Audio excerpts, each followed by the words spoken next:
வணக்கம். மதிமுகம் செய்திகள். இன்றைய முக்கிய நிகழ்வுகளை பார்ப்பதற்கு முன்னதாக தலைப்புச் செய்திகளை பார்க்கலாம்.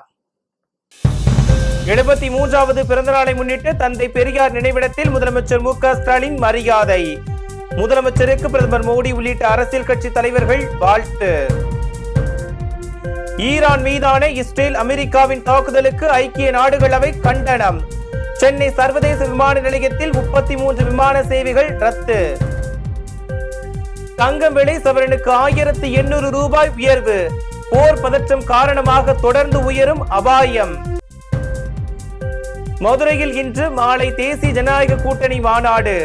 பிரதமர் மோடி வருகையால் பலத்த போலீஸ் பாதுகாப்பு. இனி விரிவான செய்திகள். முதலமைச்சர் மு.க.ஸ்டாலினுக்கு பிரதமர் மோடி உள்ளிட்ட அரசியல் கட்சி தலைவர்கள் பிறந்த நாள் வாழ்த்து தெரிவித்து வருகின்றனர். முதலமைச்சரும் திமுக தலைவருமான மு.க.ஸ்டாலின் இன்று தனது 73வது பிறந்த நாளை கொண்டாடி வருகிறார். முதலமைச்சர் பிறந்த நாளையொட்டி சென்னை மெரினா கடற்கரையில் உள்ள முன்னாள் முதலமைச்சர்கள் அண்ணா மற்றும் கருணாநிதி நினைவிடத்தில் மலர்களால் அலங்கரிக்கப்பட்டுள்ளது. மேலும் மக்கள் முதல்வரின் மனிதநேய விழா என்ற வாசகம் கருணாநிதி நினைவிடத்தில் எழுதப்பட்டுள்ளது. இதனிடையே அண்ணா மற்றும் கருணாநிதி நினைவிடத்தில் முதலமைச்சர் மு.க.ஸ்டாலின் மலர் வளையம் வைத்து மரியாதை செலுத்தினார். தொடர்ந்து முதலமைச்சர் மு.க.ஸ்டாலின் முன்னாள் முதலமைச்சர் கருணாநிதி மற்றும் அண்ணா நினைவிடத்தில் பணிபுரியும் பணியாளர்களுக்கு பிறந்தநாளையொட்டி அரிசி மூட்டை, வேஷ்டி சட்டை, புடவை, ரொக்கப்பணம் உள்ளிட்ட நலத்திட்ட உதவிகளை வழங்கினார். தொடர்ந்து முதலமைச்சர் சென்னை கோபாலபுரத்தில் உள்ள முன்னாள் முதலமைச்சர் கருணாநிதி இல்லத்தில் அலங்கரித்து வைக்கப்பட்டுள்ள அவருடைய திருவுருவ படத்திற்கு மலர் தூவி மரியாதை செலுத்தினார். அதனைத் தொடர்ந்து முதலமைச்சர் தனது தாயாளுவிடம் பிறந்தநாள் வாழ்த்து பெற்றார். இந்நிகழ்ச்சியில் துணை முதலமைச்சர் உதயநிதி ஸ்டாலின், அமைச்சர்கள் சேகர் பாபு, பெரிய கருப்பன், தாமு அன்பரசன், மூர்த்தி, நாசர், சாமிநாதன், டி.ஆர்.பி. ராஜா, பெரியசாமி உள்ளிட்ட பலரும் கலந்து கொண்டனர். முதலமைச்சர் மு.க.ஸ்டாலின் பிறந்தநாளை முன்னிட்டு அரசியல் கட்சி தலைவர்கள், பிரதமர் மோடி, ஆளுநர் ஆர்.என். ரவி மற்றும் பல்வேறு மாநில முதலமைச்சர்களும் அவருக்கு வாழ்த்து தெரிவித்து வருகின்றனர். இதேபோல் முதலமைச்சர் மு.க.ஸ்டாலினுக்கு OPS, மக்கள் நீதி மய்யம் கட்சி தலைவர் கமல்ஹாசன், நடிகர்கள் ரஜினிகாந்த் உள்ளிட்ட பலரும் வாழ்த்து தெரிவித்து வருகின்றனர். திமுக கூட்டணி கட்சி தலைவர்களும் அண்ணா அறிவாலயத்தில் முதலமைச்சரை நேரில் சந்தித்து வாழ்த்து தெரிவித்து வருகின்றனர். இதனிடையே முதலமைச்சர் மு.க.ஸ்டாலின் வெளியிட்டுள்ள எக்ஸ் பதிவில், நாம் யாரிடமும் எதற்காகவும் தாழக்கூடாது என்று உறுதிமொழி எடுத்துள்ளதாக பதிவிட்டுள்ளார். தந்தை பெரியார், பேரறிஞர் அண்ணா, முத்தமிழ் அறிஞர் கலைஞர் ஆகியோர் காட்டிய பாதையில் பயணித்து வெல்வோம் எனவும் தெரிவித்துள்ளார். ஈரான் மீதான இஸ்ரேல் அமெரிக்காவின் தாக்குதலுக்கு ஐக்கிய நாடுகள் அவை கண்டனம் தெரிவித்துள்ளது. அமெரிக்காவிற்கும் ஈரானுக்கும் இடையே அணுசக்தி ஒப்பந்தம் தொடர்பாக பதற்றம் நிலவி வரும் சூழலில் இஸ்ரேல் அதிரடி ஏவுகணை தாக்குதலை நடத்தியுள்ளது. இஸ்ரேல் தாக்குதலை அடுத்து பொதுமக்கள் பாதுகாப்பான இடங்களுக்கு செல்ல ஈரான் அரசு வலியுறுத்தியுள்ளது. தெஹ்ரானின் மையப்பகுதியான ஜம்ஹூரி பகுதி மற்றும் பல்கலைக்கழக வீதி ஆகிய இடங்களில் இஸ்ரேலிய ஏவுகணைகள் தாக்கியுள்ளன. இஸ்ரேல் இத்தகைய நேரடி தாக்குதலை நடத்தியிருப்பது சர்வதேச அளவில் பெரும் பரபரப்பை ஏற்படுத்தியுள்ளது. இந்த தாக்குதல் ஈரானின் இராணுவ கட்டமைப்பை நிலைகுலைய செய்ய எடுக்கப்பட்ட நடவடிக்கை என இஸ்ரேல் தரப்பில் கூறப்படுகிறது. தொடர்ந்து ஈரான் பதிலடி கொடுக்கக்கூடும் என்ற அச்சத்தில் இஸ்ரேல் நாடு முழுவதும் வான்வெளி தாக்குதலுக்கான அபாய சங்கொலிகளை ஒழிக்க செய்துள்ளது. பொதுமக்கள் பாதுகாப்பான இடங்களுக்கு செல்லவும் சாத்தியமான ஏவுகணை தாக்குதல்களை எதிர்கொள்ள தயாராக இருக்கவும் இஸ்ரேலிய ராணுவம் அறிவுறுத்தியுள்ளது. இந்த தாக்குதலில் காமோனி கொல்லப்பட்டதாக சமூக ஊடகங்கள் மூலம் அமெரிக்க அதிபர் ட்ரம்ப் உறுதிப்படுத்தியுள்ளார். இது தொடர்பாக நியூயார்க்கில் செய்தியாளர்கள் சந்திப்பின் போது பேசிய அதிபர் ட்ரம்ப், பாகிஸ்தான் மிகவும் சிறப்பாக செயல்படுவதாக கூறினார். இந்நிலையில் இஸ்ரேல் ஈரான் போர் காரணமாக சென்னை விமான நிலையத்திலிருந்து மத்திய கிழக்கு பகுதிகளுக்கு இயக்கப்படும் விமான சேவைகள் 2வது நாளாக இன்றும் பாதிக்கப்பட்டுள்ளது.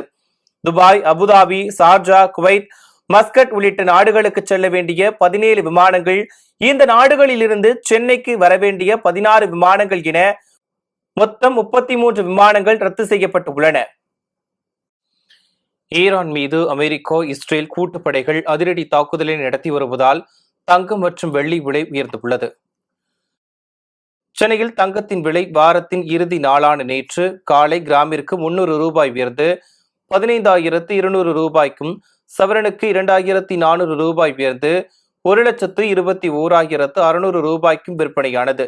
பின்னர் மாலை மீண்டும் கிராமிற்கு 350 ரூபாய் உயர்ந்து 15,550 ரூபாய்க்கும், சவரனுக்கு 2,800 ரூபாய் உயர்ந்து 1,24,400 ரூபாய்க்கும் விற்பனையானது. இதனிடையே ஈரான் மீது அமெரிக்க இஸ்ரேல் கூட்டுப்படைகள் தாக்குதல் நடத்தி வருவதால் சென்னையில் ஆபரண தங்கத்தின் விலை சவரனுக்கு 1,800 ரூபாய் உயர்ந்து ஒரு சவரன் 1,26,200 ரூபாய்க்கும், கிராமிற்கு 225 ரூபாய் உயர்ந்து 1 கிராம் 15,775 ரூபாய்க்கும் விற்பனை செய்யப்படுகிறது. இதன் மூலம் 2 நாட்களில் தங்கம் விலை 7,000 ரூபாய் உயர்ந்துள்ளது. இதேபோல் வெள்ளியின் விலை கிராமிற்கு 5 ரூபாய் உயர்ந்து 1 கிராம் வெள்ளி 325 ரூபாய்க்கும், 1 கிலோ வெள்ளி 5,000 ரூபாய் உயர்ந்து 3,25,000 ரூபாய்க்கும் விற்பனை செய்யப்படுகிறது. பிரதமர் மோடி இன்று மதுரை வருகை தரவுள்ள நிலையில் பலத்த போலீஸ் பாதுகாப்பு போடப்பட்டுள்ளது. தமிழ்நாட்டில் விரைவில் சட்டசபை தேர்தல் நடைபெறவுள்ள நிலையில் தேசிய ஜனநாயக கூட்டணி சார்பில் பிரம்மாண்ட மாநாடு இன்று மாலை மதுரையில் நடைபெறவுள்ளது. புதுச்சேரி அரசு நிகழ்ச்சிகளை முடித்துக் கொண்டு தமிழகம் வரும் மோடி மதுரை விமான நிலைய வளாகத்தில் நடைபெறும் தேசிய நெடுஞ்சாலைத்துறை சார்பாக அரசு நிகழ்ச்சிகளில் பங்கேற்று 4,400 கோடி ரூபாய் மதிப்பிலான அரசு திட்டங்களை தொடங்கி வைக்கிறார். அதனைத் தொடர்ந்து திருப்பரங்குன்றம் கோவிலில் பிரதமர் மோடி சுவாமி தரிசனம் செய்கிறார். இந்நிலையில் பிரதமரின் வருகையை முன்னிட்டு பாதுகாப்பு கருதி காலை 11 மணி வரை மட்டுமே கோவிலுக்கு செல்ல பக்தர்கள் அனுமதிக்கப்படுவார்கள் என போலீஸ் தரப்பில் தெரிவிக்கப்பட்டது. இதனைத் தொடர்ந்து மதுரை மண்டேலா நகர் பகுதியில் நடைபெறும் தேசிய ஜனநாயக கூட்டணி பொதுக்கூட்டத்தில் பிரதமர் பங்கேற்க உள்ளார். அவருடன் கூட்டணி கட்சி தலைவர்கள் அதிமுக பொதுச் செயலாளர் எடப்பாடி பழனிசாமி, அமமுக பொதுச் செயலாளர் டிடிவி தினகரன், பாமக தலைவர் அன்புமணி ராமதாஸ், ஜி.கே. வாசன் உள்ளிட்ட கூட்டணி கட்சி தலைவர்களும் பங்கேற்க உள்ளனர். பொதுக்கூட்டம் முடிந்து மதுரை விமான நிலையம் வந்து அங்கிருந்து மாலை 6:10 மணியளவில் விமானத்தில் டெல்லி புறப்பட்டு செல்கிறார். பிரதமரின் வருகையொட்டி 20 எஸ்பிக்கள், 13 ஏடிஎஸ்பிக்கள், 35 டிஎஸ்பிக்கள் மேற்பார்வையில் 7,000 போலீசார் பாதுகாப்பு பணியில் ஈடுபடுத்தப்பட உள்ளனர். சென்னையில் 19 கிலோ எடை கொண்ட வணிக பயன்பாட்டின் சிலிண்டரின் விலை 29 ரூபாய் 50 பைசா உயர்ந்து 1,929 ரூபாய்க்கு விற்பனை செய்யப்படுகிறது. இந்தியாவில் சர்வதேச சந்தையில் நிலவும் கச்சா எண்ணெய் விலைக்கு ஏற்ப பெட்ரோல், டீசல் மற்றும் கேஸ் சிலிண்டரின் விலை நிர்ணயிக்கப்பட்டு வருகிறது. அந்த வகையில் ஒவ்வொரு மாதமும் முதல் நாளில் சிலிண்டரின் விலை நிலவரத்தை எண்ணெய் நிறுவனங்கள் வெளியிட்டு வருகின்றன. இந்த நிலையில் மார்ச் மாதத்திற்கான வணிக பயன்பாட்டிற்கான சிலிண்டரின் விலை அதிரடியாக உயர்த்தப்பட்டுள்ளது. அதன்படி சென்னையில் 19 கிலோ எடை கொண்ட வணிக பயன்பாட்டு சிலிண்டரின் விலை 29 ரூபாய் 50 காசுகள் உயர்ந்து 1,929 ரூபாய்க்கு விற்பனை செய்யப்படுகிறது. வீட்டு உபயோகத்திற்கான 14 கிலோ எடை கொண்ட சமையல் சிலிண்டரின் விலையில் எந்தவித மாற்றமும் இன்றி 868 ரூபாய் 50 காசுகளுக்கு விற்பனையாகிறது. கடந்த மாதம் 50 ரூபாய் உயர்ந்த நிலையில் இந்த மாதமும் வணிக பயன்பாட்டிற்கான சிலிண்டர் விலை உயர்ந்துள்ளது குறிப்பிடத்தக்கது. பிரதமர் மோடி பங்கேற்கும் பிரச்சார கூட்டரங்கில் வைக்கப்பட்ட பெரியார் படம் அகற்றப்பட்டதற்கு பொதுமக்கள், பிற கட்சியினர் கண்டனம் தெரிவித்து வருகின்றனர். மதுரை மண்டேலா நகரில் இன்று மாலை நடைபெறும் தேசிய ஜனநாயக கூட்டணியின் பிரச்சார கூட்டத்தில் பிரதமர் மோடி பங்கேற்று பேசுகிறார். பொதுக்கூட்ட அரங்கினுள் செல்ல 3 நுழைவாயில்கள் அமைக்கப்பட்டுள்ளன. நுழைவாயில் முகப்பில் தந்தை பெரியார், பேரறிஞர் அண்ணா, எம்ஜிஆர், ஜெயலலிதா, பிரதமர் மோடி மற்றும் உள்துறை அமைச்சர் அமித்ஷா ஆகியோரின் புகைப்படங்கள் வைக்கப்பட்டிருந்தன. நேற்று தமிழ்நாடு பாஜக தேர்தல் பொறுப்பாளரும் ஒன்றிய அமைச்சருமான பியூஷ் கோயல் பொதுக்கூட்ட ஏற்பாடுகளை பார்வையிட்டார். அப்போது தந்தை பெரியார், அறிஞர் அண்ணாவின் புகைப்படங்கள் இருப்பதை கண்டு அதிர்ச்சியடைந்த அவர் பாஜகவினரிடம் உடனடியாக அகற்றுமாறு கூறினார். இதனையடுத்து கூட்ட ஏற்பாட்டாளர்கள் நுழைவாயில் முகப்பிலிருந்து தந்தை பெரியாரின் உருவப்படத்தை அகற்றினர். இது தொடர்பாக பேசிய தமிழிசை சவுந்தரராஜன், பிரதமர் மோடி மாநாட்டில் திமுக மாநாட்டில் முருகன் படத்தை வைப்பீர்களா என கேள்வி எழுப்பினார். இது தொடர்பாக பேசிய தமிழிசை சவுந்தரராஜன், திமுக மாநாட்டில் முருகன் படத்தை வைப்பீர்களா என கேள்வி எழுப்பினார். அதிமுக அமைச்சர்கள் கொஞ்சம் கூட அதை கண்டுகொள்ளாமல் உள்ள நிலையில் பல்வேறு கட்சியினர், பொதுமக்களும் கண்டனம் தெரிவித்து வருகின்றனர். வேலூர் மாவட்டம் பேரணாம்பட்டு அருகே மின் இணைப்பு சுவர் இடிந்து விழுந்து 3ஆம் வகுப்பு மாணவன் உயிரிழந்த சம்பவம் சோகத்தை ஏற்படுத்தியுள்ளது. பேரணாம்பட்டு அடுத்த ஊனாங்குட்டை பகுதியைச் சேர்ந்தவர் கோபால். இவரது 8 வயது மகன் அதிரூபன் அதே பகுதியில் உள்ள நடுநிலைப் பள்ளியில் 3ஆம் வகுப்பு படித்து வருகிறார். இந்நிலையில் ஓனாங்குட்டை பகுதியில் ஹாலோ பிரிக்ஸ் தொழிற்சாலை கட்டப்பட்டு வருகிறது. இதனிடையே தொழிற்சாலைக்கு புதிய மின் இணைப்பு பெறுவதற்காக வடிகால் தடுப்பு சுவர் மீது மின் இணைப்பு சுவர் கட்டப்பட்டுள்ளது. இதனிடையே அப்பகுதியில் விளையாடி கொண்டிருந்த சிறுவன் அதிரூபன் மீது மின் இணைப்பு சுவர் திடீரென இடிந்து விழுந்துள்ளது. இந்த விபத்தில் சிறுவன் சம்பவ இடத்திலேயே பரிதாபமாக உயிரிழந்தார். தொடர்ந்து தரமற்ற சுவரை கட்டிய ஹாலோபிரிக்ஸ் தொழிற்சாலை உரிமையாளர் ராதாகிருஷ்ணனை அந்த பகுதி பொதுமக்கள் சிறைபிடித்தனர். இதுகுறித்து தகவல் அறிந்து வந்த உமராபாத் போலீசார் சிறுவனின் உடலை கைப்பற்றி ஆம்பூர் அரசு மருத்துவமனைக்கு அனுப்பி வைத்து விசாரணை நடத்தி வருகின்றனர். திருச்செந்தூர் மாசி திருவிழாவிற்கு நடைபயணம் மேற்கொள்ளும் முருக பக்தர்களுக்காக 10 நாட்கள் விரதம் இருந்து திருநெல்வேலி மாவட்டம் வேப்பிலாங்குளம் கிராம மக்கள் பணிவிடைகள் செய்து வருகின்றனர். மாசி திருவிழாவையொட்டி ஆயிரக்கணக்கான பக்தர்கள் காவடி எடுத்தும் அழகு குத்தியும் திருச்செந்தூருக்கு நடைபயணம் மேற்கொண்டு வருகின்றனர். இதேபோல் கேரளா மற்றும் கன்னியாகுமரி மாவட்டத்தின் பல்வேறு பகுதிகளில் இருந்து வரும் பக்தர்கள் திருநெல்வேலி மாவட்டம் வடக்கன்குளம் வேப்பிலாங்குளம் கிராமம் வழியாக திருச்செந்தூருக்கு நடைபயணம் மேற்கொள்வது வழக்கம். அவ்வாறு வருகை தரும் பக்தர்கள் வேப்பிலாங்குளம் கிராமத்தில் அமைந்துள்ள திருச்செந்தூர் தர்மசாலாவில் ஓய்வெடுத்து செல்கின்றனர்.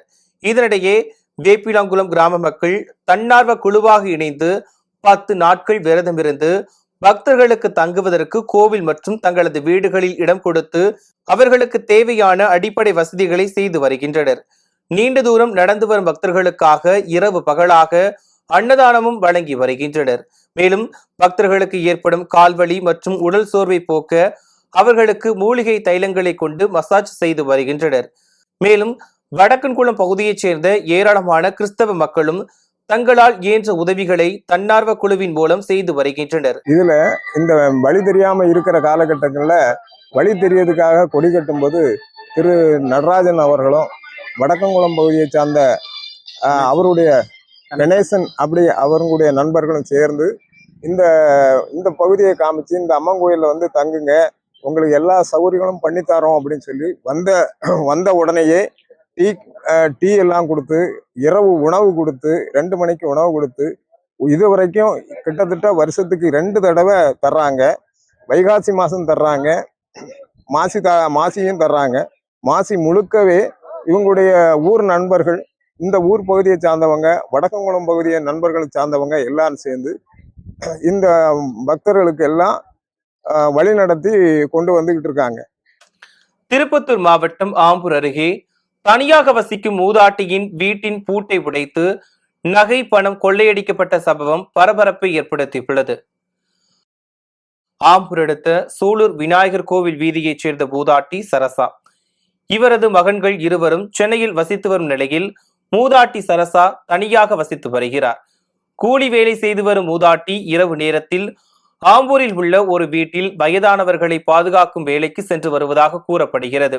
இந்நிலையில் வழக்கம் போல் நேற்று மாலை வீட்டை பூட்டிவிட்டு வேலைக்கு சென்ற நிலையில் மூதாட்டியின் வீட்டின் கதவை உடைத்த மர்மநபர்கள் 1 சவரன் நகை மற்றும் 5000 ரூபாய் ரொக்கம் உள்ளிட்டவற்றை கொள்ளையடித்து சென்றுள்ளனர். இதனை கண்டு அதிர்ச்சியடைந்த மூதாட்டி அளித்த புகாரின் அடிப்படையில் ஆம்பூர் கிராமிய போலீசார் விசாரணை நடத்தி வருகின்றனர். இதனிடையே இரவு பகலாக வேலை செய்து சிறுக சேமித்து வைத்த நகை மற்றும் பணத்தை காவல்துறையினர் கண்டுபிடித்து தர வேண்டும் என மூதாட்டி கண்ணீர் மல்க கோரிக்கை விடுத்துள்ளார்.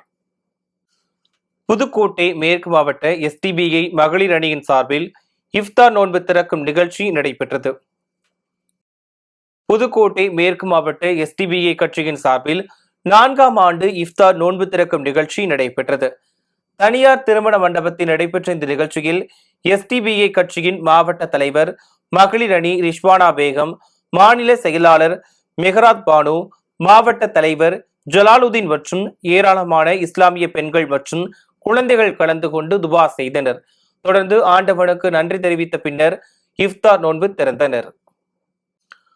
முன்னாள் முதலமைச்சர் O. பன்னீர்செல்வத்தின் இல்லத்தில் இரட்டை இலை சின்னம் மற்றும் அதிமுக கட்சி கலர் அளிக்கப்பட்டது. அதிமுக முன்னாள் முதலமைச்சர் O. பன்னீர்செல்வம் முதலமைச்சர் மு க ஸ்டாலின் முன்னிலையில் திமுகவில் தன்னை இணைத்துக் கொண்டார். அவருடன் அவருடைய மகன் OP ரவீந்திரநாத் உள்ளிட்ட ஆதரவாளர்களும் திமுகவில் இணைத்துக் கொண்டனர். இந்நிலையில் அவரது சொந்த ஊரான பெரியகுளத்தில் அவரது இல்லத்தின் நுழைவாயில் கதவில் பொருத்தப்பட்டிருந்த இரட்டை இலை சின்னம் அகற்றப்பட்டதோடு அவரது வீட்டில் இருந்த அதிமுக கலர் வண்ணமும் அகற்றப்பட்டு திமுக கலர் தீட்டப்பட்டுள்ளது. மேலும் பெரியகுளம் பகுதியில் பயன்படுத்தப்படும் கார்களிலும் மேலும் பெரியகுளம் பகுதியில் பயன்படுத்தப்படும் கார்களில் இருந்த ஜெயலலிதா படம் அகற்றப்பட்டு திமுக தலைவர் மு.க.ஸ்டாலின் படம் பொருத்தப்பட்டுள்ளது.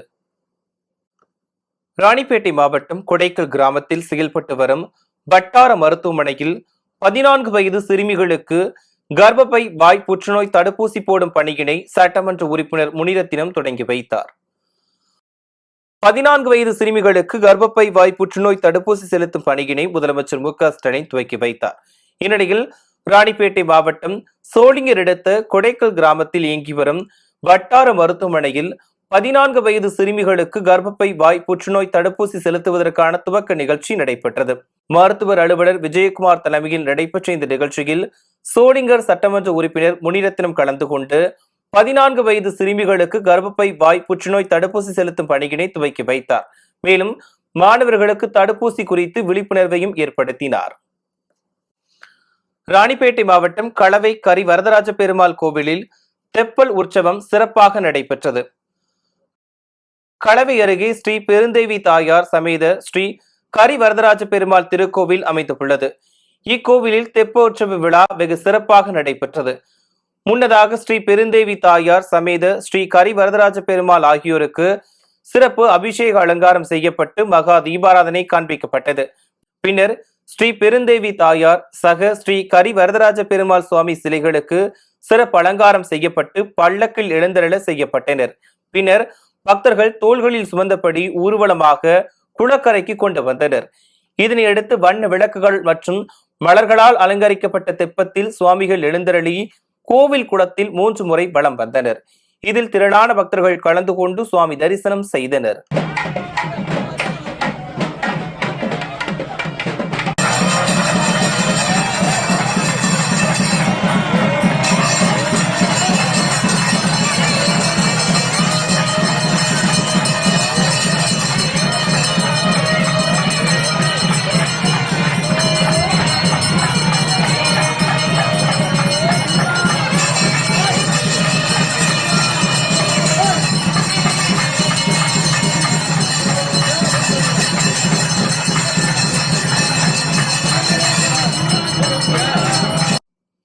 திருவரங்குளம் பகுதியில் செயல்பட்டு வரும் புஷ்கரம் வேளாண்மை அறிவியல் கல்லூரியில் 4ஆம் ஆண்டு பட்டமளிப்பு விழா நடைபெற்றது. இவ்விழாவில் புதுடெல்லியில் அமைந்துள்ள இந்திய வேளாண்